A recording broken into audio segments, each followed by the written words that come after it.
Welcome, everyone, to the November 17th meeting of the Delaware, November 17th, that is 2022 meeting of the Delaware County Board of Commissioners. Would you please join me in reciting the pledge? I pledge allegiance to the flag of the United States of America and to the republic for which it stands, one nation, under God, indivisible, with liberty and justice for all. I'm Barb Lewis, President. To my right is our Vice President, Jeff Benton. To my left, fellow Commissioner Gary Merrill. Our Administrator, Tracy Davies. Our Deputy Administrator, Don Houston. And our clerks, Jennifer Walraven and Sarah DeNovo. We can begin. Resolution number 22-1006. In the matter of approving the electronic record for proceedings from regular meeting held November 14th, 2022. So moved. Second. Discussion, vote. Vote on motion 22-1006. Mrs. Lewis? Aye. Mr. Merrill? Aye. Mr. Benton? Aye. We do not have any public comment this morning. Resolution number 22-1007. In the matter of approving purchase orders, then and now certificates and payments of warrants and batch number CMAPR 1116. So moved. Second. Discussion, vote. Vote on motion 22-1007. Mr. Merrill? Aye. Mrs. Lewis? Aye. Mr. Benton? Aye. Resolution number 22-1008, in the matter of granting the annexation petition of 5.838 acres in Scioto Township to the Village of Ostrander. So moved. Second. Discussion, vote. Vote on motion 22-1008. Mr. Benton? Aye. Mr. Merrill? Aye. Mrs. Lewis? Aye. Resolution number 22-1009, in the matter of approving in the matter of approving transfer of appropriations for adult court services. So moved. Second. Discussion. Good morning again, Commissioner Benton, Lewis, and Merrill. Appreciate your time. Mark Taglione, Chief Probation Officer, Adult Court Services. I'm here this morning to respectfully request following transfer of appropriations within some of our grant funding. Transfer of $546.52 from our or ISP grant from 5101 health insurance to 501 compensation. Transfer of $3,000 from our drug court grant, which is ORCI 255-22309, 5101 health insurance to 501 compensation. Transfer $30 from our drug court grant, 5101 health insurance to our cell phone allowance. And finally, transfer of $3,200 from our mental health docket, 5101 health insurance to 501 compensation. Thank you for your consideration. Okay, any questions, comments? Vote, please. Vote on motion 22-1009. Mr. Benton? Aye. Mrs. Lewis? Aye. Mr. Merrill? Aye. Thank you very much. Thank you, Mark. Thanks, Mike. Resolution number 22-1010, and the matter of recognizing November 2022 as National Adoption Month. So moved. Second. Discussion.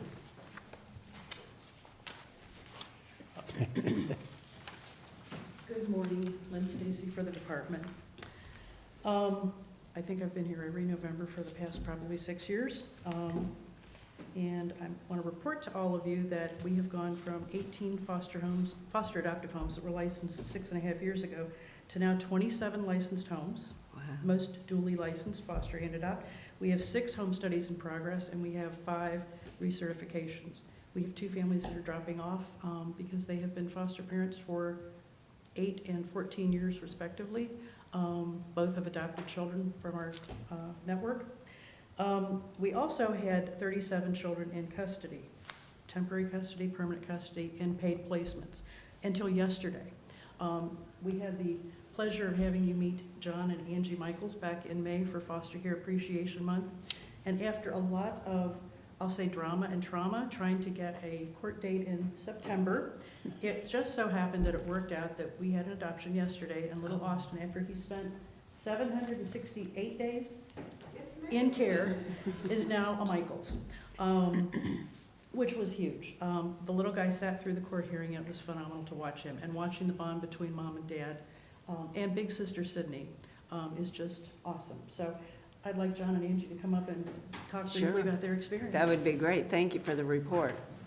Good morning. Good morning. So this is Austin, little boy we adopted yesterday. Aw. So you guys can see him. As she said, we've had Austin in our home for, as of yesterday, was 768 days to the date of, from the day we picked him up from Nationwide Hospital until we adopted him yesterday. We actually picked him up at 3 weeks old from Nationwide, after Lynn called to have us get him. This is a blessing to us. I work for Wendy's, so as you know, Dave Thomas, Ohio, born and raised, big, huge on adoption. Adoption touches my family. My mother was adopted at a young age, and his father was raised in an orphanage. So for us, this whole system and what Lynn and them do is phenomenal. We didn't come into getting Austin thinking we were gonna adopt him. We did it because he needed someone, so we took and did it. I would tell you, he's been a blessing in our lives, and to make it final that he's ours was awesome yesterday. So I truly believe that you've got some great families in the system, and this is, these kids need permanent homes. So he's Because 2 the years permanent old? home- He's 2. He's actually 26 months now. I was doing the math on the number of days, and Yeah, he's 26 so unless you months got old. him Yeah. a little later, but I assumed he was 2. I just, Yeah, but he's been, I mean, he's literally been with us since he came out of the hospital, so he hasn't really known anything different other than when he had visits and stuff with his family, or his parents. So, Oh, boy. Well- Oh, go ahead, Commissioner. you could go back and listen to last year's recording and the year before, and it's gonna sound redundant, but I think it's great what you've done. It's a blessing to this young man, and you and other parents in our county who have adopted, you guys are all very special. And not to mention the foster parents who maybe in a temporary basis, but some of those temporary ones end up for quite a while. And you guys, the county's fortunate to have people like you, because you do make a huge difference in this county. Thank well, you. we thought it would be temporary, and here you go, 768 days later, but that was one of the questions she asked us yesterday, like, you know, now that you've adopted, are you gonna stay in the system? And it's like, absolutely, there's too many kids out there that need help, and if we can foster and help some kid have a better life, even if it's temporary, it's worth doing. So, truly believe in the system and what's done, so. Yeah, thank you. Like Commissioner Merrill, I mean, we can't say enough about the fostering and That's right. adopting that people like yourselves do for the kids in the county. And did Dave Thomas Foundation have anything in your process? Were they involved? I was telling Lynn this morning, I realized we used to be with Union County, and we couldn't seem to get placements, and part of that, I think, was the distance. We live over off of Africa Road versus Union County, which is way over there. So I know Rita Sorensen. She works for Wendy's. She actually runs the Dave Thomas Foundation. And she sat down in the square with me, and we talked one day about the what they call them, we kids, Wendy's, wonderful kids, recruiters that help. And she's like, go ahead and transfer back over to York County, get into York County, and let's start from there. Our transfer wasn't complete. I mean, by the time our adoption, foster to adopt transfer was complete, it wasn't even 3 weeks. She called me for Austin, for us to take placement. I do believe God works in mysterious ways, and I do believe He planned all along. Everything had to fall in place, and He was meant to be ours. It's just And I the way would it add, went. we do work with Wendy's Wonderful Kids. We have a recruiter that. Oh, Lynn, I want to make sure everybody can hear you. Move the mic down a little, too. Thank you. We do work with Wendy's Wonderful Kids recruiters. We have a connection through Northeast Ohio Adoption Services, and for some of our kids who are challenging, I'll say, we have a young man who's 16 who is severely autistic. He's in a group home. We know there's a family that will adopt him. The recruiter will work and try to find a family, and she will work all across the country, even out of the country if necessary. We had a little girl who is now 9 who was linked with a family through, licensed through NOAS, and we just celebrated her adoption in September. And then we have a 14-year-old who we are matching next week with her current foster parent and hope to have that adoption finalized early in 2023. She too is a kid from our Wendy's Wonderful Kids connection. They do an awesome job, they really do. I don't think that I've ever said before that there is a child that is unadoptable until recently. We have one that has made a few threats. But he's coming around, thank God. He's in the right treatment program, right residential program. But these folks go above and beyond.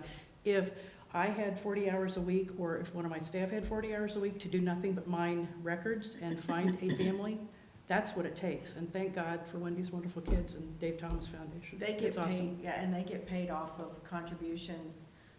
A lot of it comes out of, I will say, Wendy's employees' paychecks, because we all contribute, like have it automatically deducted from our paychecks, and it goes straight to the Dave Thomas Foundation and all of that. Plus, we do fundraisers. Frosty 5K is strictly meant to fund the recruiters. Other events we do throughout the year are meant to strictly do nothing but raise funds to support those people, so they have income for doing what they do. And they do an amazing job. So that's how we ended up getting connected back with our home county, which led to this little boy coming into our home. I should share too, back when I moved to this unit, I think we were 8 or 9 home studies deep, and my worker and myself. So I had to, unfortunately, when Angie called, I had to say, we can't do your home study, which I really hated 8 doing. years ago, yeah. However, they went ahead and licensed, and a few years later, by the grace of God, she called back and said, we want to license, we want to transfer to you. And they were licensed only foster care at that point in time. So I said, fine, I'll come out and do the paperwork, we'll get you moved. So we licensed, foster, and adopt. And I knew there would be a child that would come along that would fit their home, fit their personalities. 3 weeks later. Yeah, but I didn't know it was going to be that quick. So that was, I do have a comment. You haven't said a word. Do you get to talk? I did a lot of talking today, but I'm just gonna add, yesterday was a special day. We were pretty close to having to go find more seats in the courtroom because Yeah. there were just so many people there That came between to support us. friends and family. I think the judge Oh. got a kick out of that. Lots of county folks came in. His previous worker, Tasha Zorns, came in, our worker, the CASA worker. It was great to see, great for everybody to share with that. At the end, Austin went up and got a stuffed bear, which he loved. He took to bed last night. It was cute to see him go up and grab it. And it was just amazing. And we appreciate everything that the county does to help support the families. I'm going to add something real quickly. The judge asked me if we were still in agreement, and I said, if I said no, Angie would come after me real quickly, and I wouldn't be alive probably. Because there was so much drama and trauma trying to get Just get a court court date date. set for this baby. So, Because we were trying to get a court date by the time before his 2-year mark of being with us, like in the system. And it's, there was so much going on, and you hate the fact that there's so many hearings in the juvenile court because they're having to take more kids into custody, which is, it's sad, but, so November 16th, and it's funny, as I was telling her this morning, it dawned on me this morning, yesterday was the perfect day. Founders Week, it's just awesome. Very happy. This is, it's, what you do is priceless, and the lives that you're saving and giving a chance to people who wouldn't, these little kiddos. People and ask of all us, ages. people ask us, what do we do for community service? And I said, this is our community service. We help Sure. these kids. Sure. Oh, absolutely. It's hard to not be a foster family, and we've talked about this. It's hard to not do this, because we see these kids as they come in, and you don't know what, even if they're with me for 1 weekend or 2 weeks, whatever, you don't know the impact you have on those kids that could impact them down the road. Mhm. Like, it just, you're there to help them through a hard time, and you do what you can. And, it ended up being a blessing with Austin. Not saying we won't adopt another one, you just never know. I don't ever tell God no, because God has different plans than I do, and that's he's who I have to follow. But we are still planning on fostering and being there for these kids as much as we can. Oh, my gosh. It's just a wonderful story, and to have this just happen. He's our That- joy, the between him and my adoption daughter, and my daughter is- loves him. She thinks he's the greatest thing ever, so. Oh, my gosh, yes, someone was overseeing all this. It took a while, but then now, it's complete. But thank you so much for what you do, and One other we- comment, Oh, if sure. I could, please. I'm a former Wendy's employee and happened to work back in the 70s and 80s. Okay. And so on, but I'm on the board of the Dave Thomas Foundation Investment Committee. And what Rita has been accomplishing in the last She's fantastic. 5 to 10 years, she's been focusing on more targeted adoptions, fostering to adopt, and focusing on older youth. And again, reducing the caseload, and she's having more success, and that's bringing national attention, and she's actually gotten a significant grant from the Melinda Gates Foundation. I mean, tens of millions of dollars, and she's going to expand those programs, so I think the future is very bright for the Dave Thomas Foundation here in Central Ohio as well as really across the- Nationally, yeah, I mean, across the country. we get the numbers, like when we do employee meetings and stuff, they'll show how many adoptions have been completed throughout the year, and it just, it warms your heart to see all the Yeah. kids that they've brought into the system that are kind of under their Wendy's Wonderful Kids care, and then all the kids they've adopted out, and it's just,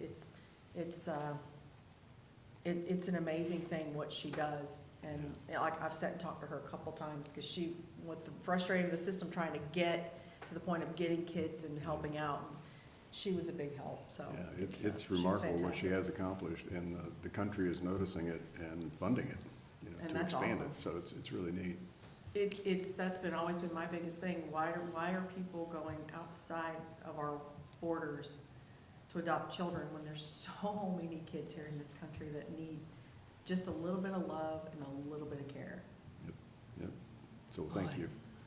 It's really You're neat. right at the forefront, too. Yeah. That's great information. I didn't realize that. Yeah, It's yeah. wonderful that, She's a pioneer, and she's had She great is. success, and she's getting national attention and national funding, and gosh, that's it's great. phenomenal. What is her name again? Rita Sorinen, Okay. and she's been there. She's been Wendy's Quite a for while, as 15, long as 20 I years can probably. remember. I'm being a little presumptuous, but perhaps you can bring 3-year-old Austin here next year, we go through this Oh. process again, and We can formally bring introduce him him. to We her. didn't think we were supposed to bring him this morning. We brought him with us. He's, oh, Yeah, God, so a does- joy. Do you think he's gonna grow up and create a hamburger enterprise? You never know. You just never know. I That'd will be tell pretty you cool. this. He loves French fries. It would probably be a French fries empire knowing him like that. I assume we're talking Wendy's Loves french it. fries. Yes. Okay. If we go through the drive-through, that is, the bag comes in the window, that is the first thing. Fries, Oh. fries, like, all he cares about is the Oh. French fries. Fries. That's great. Yeah, he's gonna be a substantial little boy. That's right. Oh, yeah, Austin's Hamburgers. that's right. Yeah, why don't we get a picture and then we do have to vote? Yes, too. you want to vote We now, go or first. Do you want to vote now? Please. Okay. vote on motion 22-1010? Mrs. Lewis, Aye, Mr. Merrill, Aye. Mr. Benton. Aye. thank you, and we'll get a picture.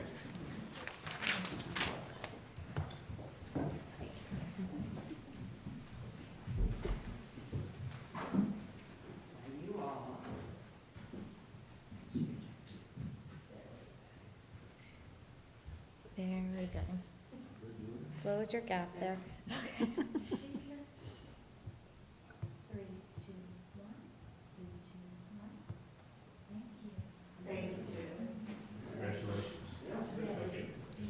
Congratulations.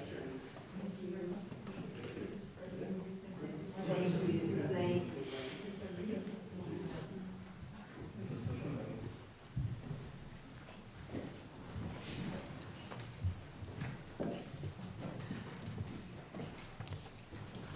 Okay.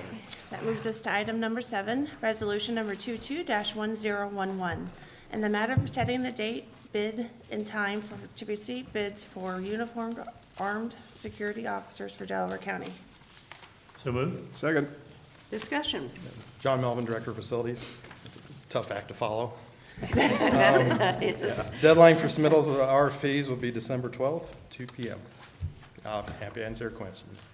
Okay, questions, comments? Vote, please. Vote on motion 22-1011. Mr. Merrill, Aye. Mrs. Lewis, Aye. Mr. Benton. Aye. Thank you, John. We have 2 other items for business. Okay. Resolution number 22-1012. In the matter of declaring a public purpose and authorizing the use of Delaware County funds for the purchase of coffee, meals, refreshments, and other amenities, and approving a transfer of appropriation. So moved. Second. Discussion. Good morning, Commissioners. Jeff Fishel, Delaware County EMS. I'm glad that John had to go before me after that. Come before you asking for a appropriation for food. The Pre-Hospital Care Board recently hosted the Resuscitation Academy, which was an absolute great training to have. We did have breakfast and lunch every day for the attendees. And with that being said, we need to establish a food fund for the Pre-Hospital Care Board to cover those expenses. Tell me a little bit about the academy and what was accomplished during those Sure. day. So the Pre-Hospital Care Board, our biggest success, if you will, has been the Unified Protocol. And with the Unified Protocol, all departments agreed on a certain way that we would address and respond, or I shouldn't say address, respond and treat cardiac arrest. And with that being said, it was found during the Unified Protocol committees getting together that not everybody had received training on high-performance CPR. So it was decided at some point during this year that we would bring the high-performance CPR to Delaware County instead of the individual departments flying out to Seattle or somewhere else where it was being done. We felt that was much more cost-effective. Boy, that's great. And so what we did was we hosted it here at the YMCA, and there was individuals from Seattle, South Carolina, Kentucky, and other parts of Ohio that came in and gave lectures and really dug into the science of what we call high-performance CPR. And what was fantastic about it was not only did it get all of our departments in the same room and working together, but it gave everybody the same exact education at the same exact time, so that now there's a consistent message being brought back to the departments and taught to the departments. But these were long days, these were 8-hour days, and Sure. it was great to have everybody together, though. So what spawned from this was collaboration. So already we've had our department and other departments working together to help train each other's departments on high-performance CPR. Boy, that's great. So it was a That's great, yeah, it was a great training.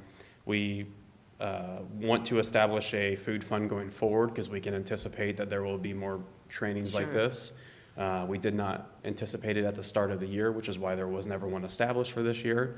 But that being said, with the Unified Protocol, we could see more unified trainings. Boy, that's great. I sure hope, like you're saying, continue. Boy, it's wonderful, the collaboration that it brings, and then making certain everybody's on that same very, very high level. That's great. That's great. Questions, comments? Vote. Vote on motion 22-1012. Mrs. Lewis? Aye. Mr. Merrill? Aye. Sorry, Mr. Benton? Aye. Thank you. Thank you, Jeff. The other business is resolution number 22-1013. In the matter of transferring, I'm so sorry, in the matter of approving a supplemental appropriation. So moved. Second. Discussion. Good morning, Commissioners. Karen First, Fiscal Manager. We are asking for your approval on this supplemental for the Berlin Business Park Pump Station project, and we are using ARPA dollars to fund this. And the bid and contract will be on Monday's session for your approval, and this resolution will allow us to start the purchase order process. Okay. Questions or comments? It's a big deal. That's Oh, great. yeah. Boy, Very important. yes. Vote, please. Vote on motion 22-1013. Mr. Benton? Aye. Mr. Merrill? Aye. Mrs. Lewis? Aye. That brings us to administrator reports. Good morning, Tracy Davies, County Administrator. Just a couple of things to note. I participated in a MORPC Interregional Connections Committee meeting yesterday. We had a couple presentations. One was on advanced air mobility, which talked about electric aviation and things that the Drive Ohio group is working on. Very interesting. And then there was also a brief update from ODOT on the Route 23 corridor study, and just what you're already aware of. They're getting input from the public right now on fixing the existing conditions on Route 23. So that will be happening, I think, through the first of next year. Other than that, we have budget hearings that are starting, and the first one will be today. I think the prosecutor's office is kicking that off, and we will have some more tomorrow and then some again next week. That's all I have. Okay.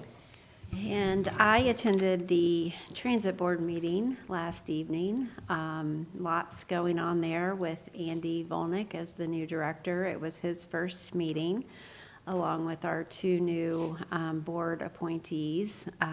Lots of great questions that were asked, and a lot of things being analyzed right now in terms of how they will move forward. But a lot of good things happening. So, Reason for optimism? yes, absolutely. Oh, let's see, forget who went first. I think Commissioner Benton, I think you're first. Let's All right. Went to the state local agricultural easement board meeting on Tuesday. And really, Sarah Huffman is the new executive director. She's been there a couple of years now, and she's doing a really nice job getting caught up. The closings are happening much faster. The funding is steady. They're not able to really accumulate a lot of agricultural easement land across the state with the funding that they have spread across 88 counties doesn't really enable a whole lot of that. But anyway, they're working on that, and she's doing a nice job. Let's see, we had the engineers presented a township lunch yesterday, and that was very interesting. Well attended. Very well attended, yeah, the room was practically full. Just again, a lot of interest, a lot of good relationships, a lot of projects moving forward. And Chris as always, did a really nice job of laying out what they do and how they're helping and how they can work together, and the townships were very interested. And Rob Riley also presented. So again, good meeting.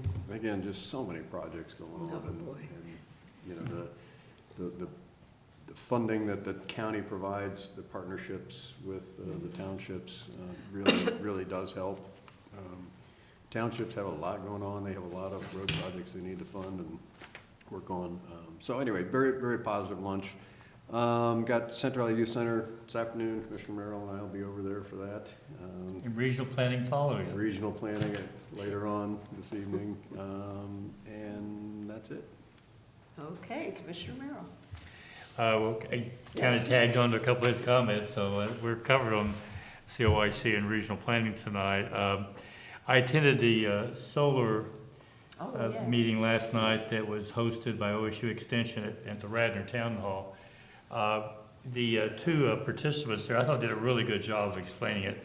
Maintain neutrality, not really taking a position on whether it's good or bad. Eric Roynich and Peggy Hall. And I'd say well attended. I've seen about 40 people there. And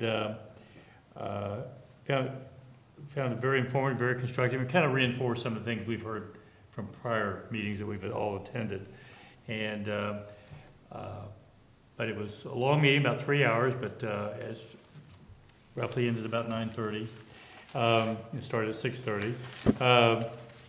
I'd just like to add on the township meeting yesterday at lunch, Rob Riley also spoke, and we learned about reflective lines and how often they have to repaint them.